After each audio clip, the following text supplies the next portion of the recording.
कुल्लू के ढालपुर में हुआ बिजली महादेव रोपवे का विरोध। सैकड़ों लोगों ने की नारेबाजी। सीपीएस सुंदर ठाकुर भी रहे लोगों के निशाने पर। कारदार संघ और महेश्वर सिंह पर भी लोगों ने साधा निशाना।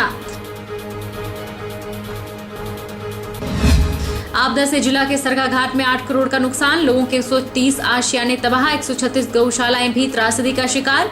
2500 तिरपाल के साथ 8 लाख की फौरी राहत लोगों को दी जा चुकी। एसडीएम ने दी जानकारी। मुख्यमंत्री ने हमीरपुर कॉलेज की जिस कैंटीन का किया था उद्घाटन, अब अंदर बाहर दोनों जगह पर हो रही पानी की लीकेज। पीडब्ल्यूडी और ठेकेदार की कारगुजारी पर उठ रहे सवाल।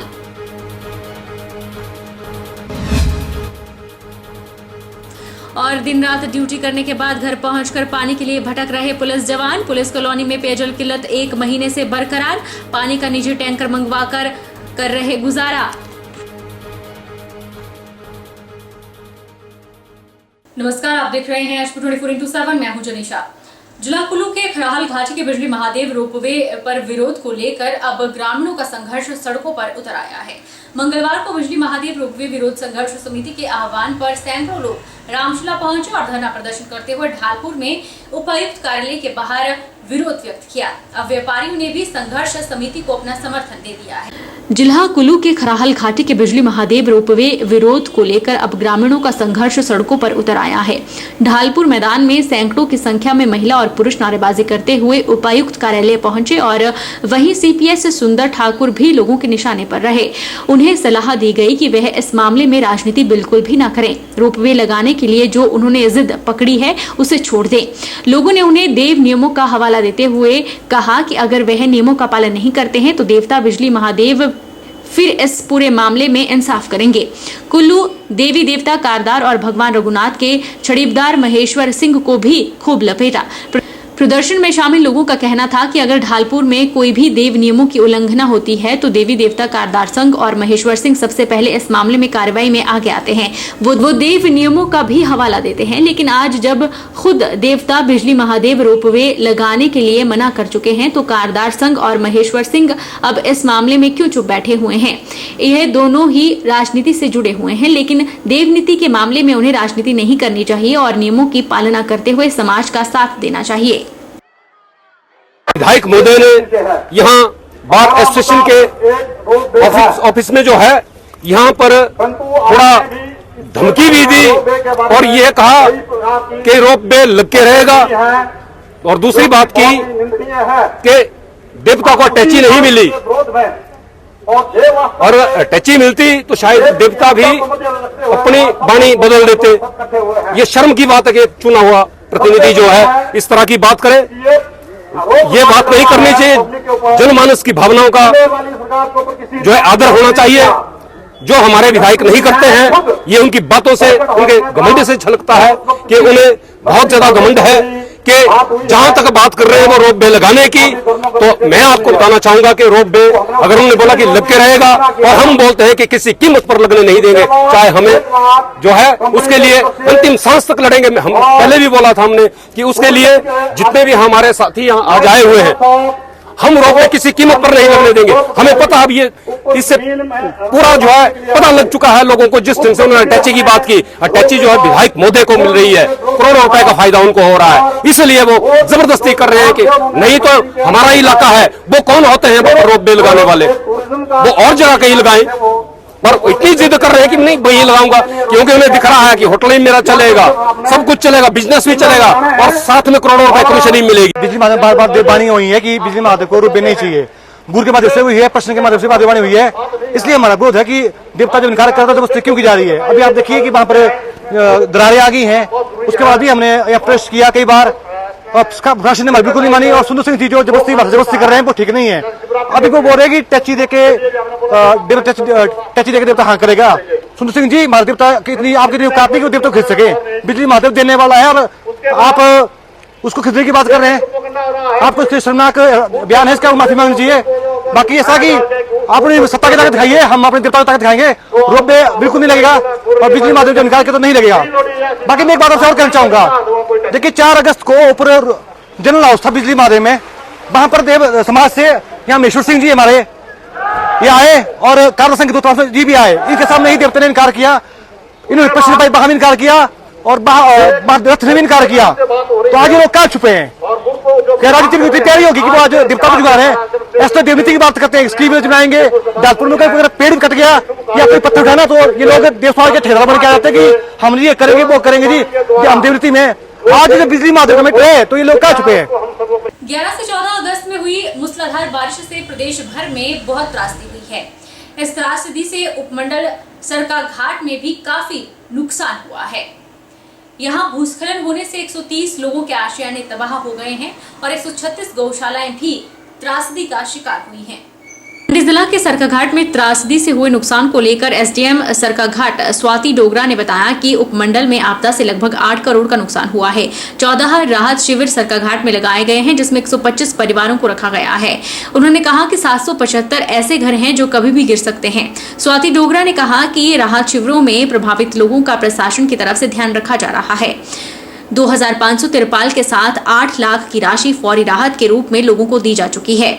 लोगों के नुकसान को लेकर प्रशासन द्वारा संबंधित राजस्व पंचायतों को आदेश दिए गए हैं।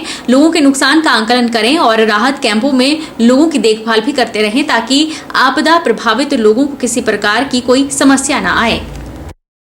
14 के बीच हैवी रेनफॉल हुआ, उसकी वजह से जो सरकाघाट सब डिवीज़न है वहाँ पे हमारा अप्रॉक्सीमेटली 8 करोड़ के करीब नुकसान हुआ है, जिसमें हमारे अप्रॉक्सीमेट 130 हाउसेज जो हैं वो डैमेज हो चुके हैं। 136 जो काउ शेड्स हैं वो डैमेज हुई हैं और हमारी जो फैमिलीज़ हैं जो शिफ्ट की गई हैं हमने करी हैं, हमारे रिलीफ कैंप्स लगे हैं, 14 रिलीफ कैंप्स लगे हैं, उसमें हमारी 125 फैमिली शिफ्ट हुई हैं और जो अफेक्ट हुई हैं फैमिलीज़ वो अप्रॉक्सीमेटली 750 के करीब हुई हैं। आज तक हमने जो अप्रॉक्सीमेट इन जो 12 से 14 की रेनफॉल हुई है उसमें हमने 2500 के करीब जो है तरपाल्स डिस्ट्रीब्यूट किए हैं। हमने अभी तक 8 लाख से करीब जो फौरी राहत है वो दी है। बाकी जो हमारे रिलीफ कैंप लगे हैं वहाँ पर भी हमने फूड किट्स डिस्ट्रीब्यूट की हैं।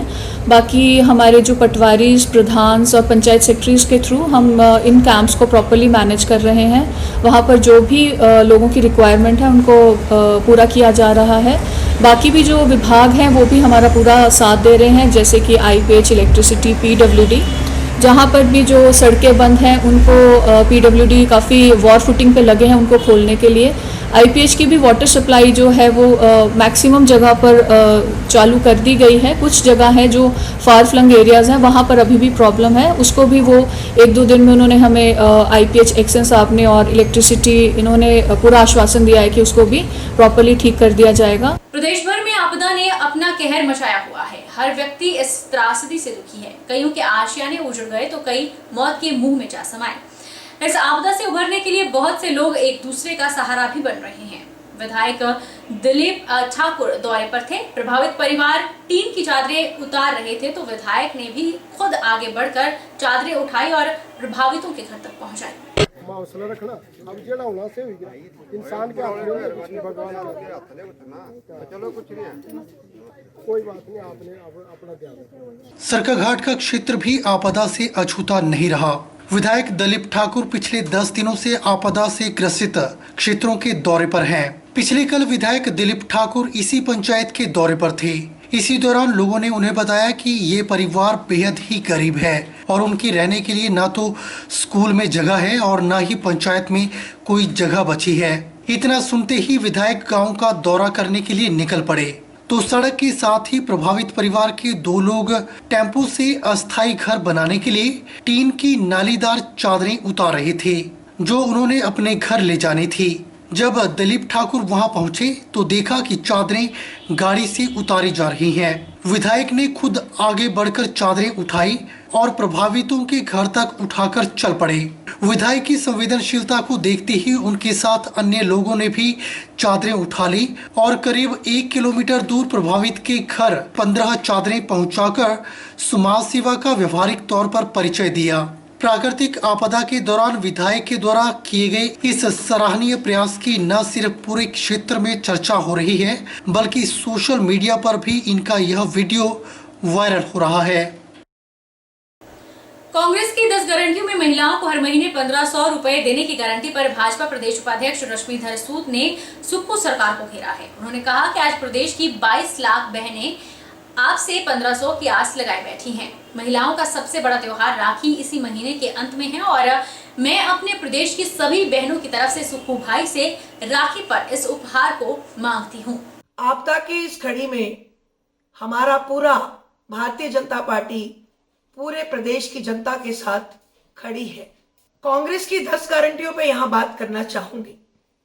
1500 रुपए देने की बात थी और 22 लाख बहनों को आपने पहली कैबिनेट में 1500 रुपए देने की घोषणा की थी। क्या ये चुनावी स्टंट था? क्या ये सिर्फ कोरे वादे थे? रक्षाबंधन का त्योहार वो हाने पे खड़ा है। मैं माननीय मुख्यमंत्री सुखविंदर सुक्खू जी से आग्रह करती हूं कि हमारी पहली किस्त 1500 रुपए इस रक्षाबंधन में दे दी जाए, क्योंकि आपने वादा किया था।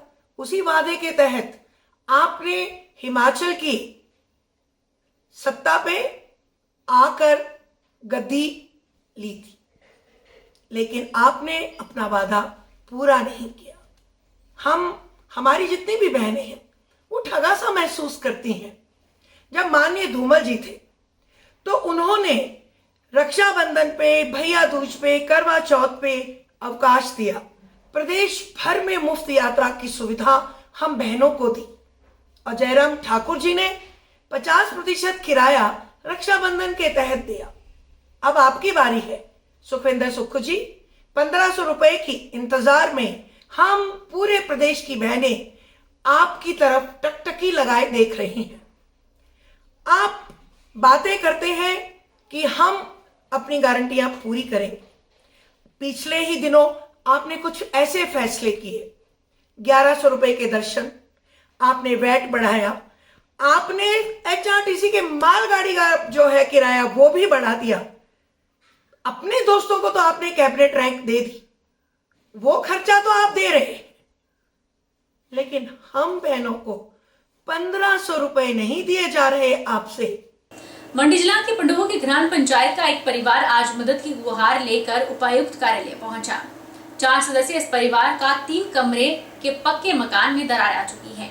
ये परिवार अब कच्चे पुराने मकान में रहने को मजबूर है। परिवार को राहत के तौर पर केवल तिरपाल ही दिया गया, न आर्थिक मदद दी गई और न ही राशन।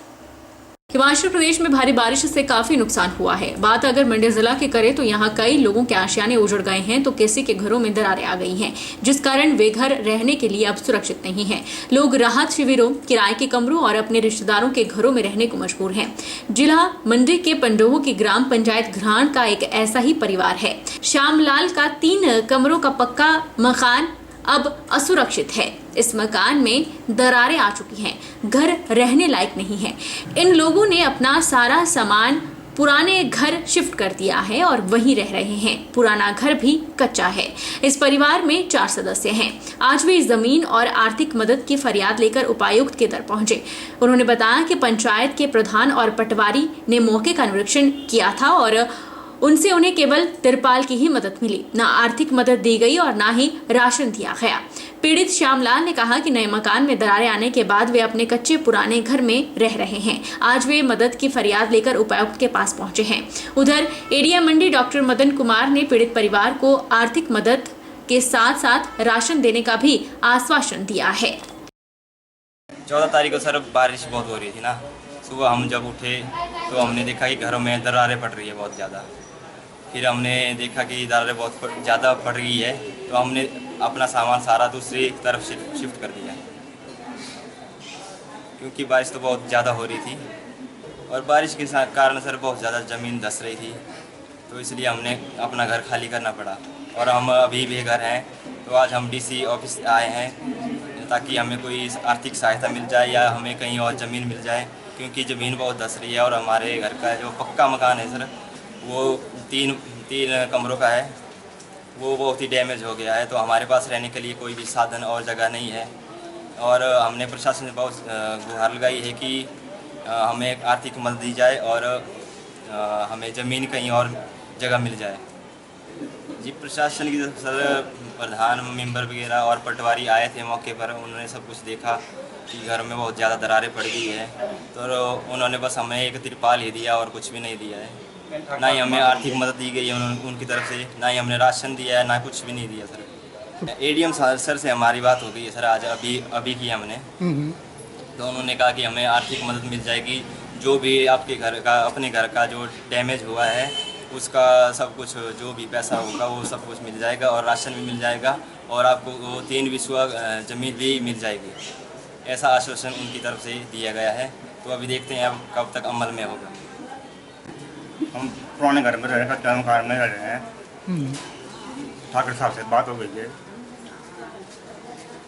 हम मकान की व्यवस्था कर देंगे। चाहते हैं हम लिए एडीएम का मिले, हम लिखा 30 स्कीम को लिख दिया है। रुकेंगे छोटे से ब्रेक के लिए।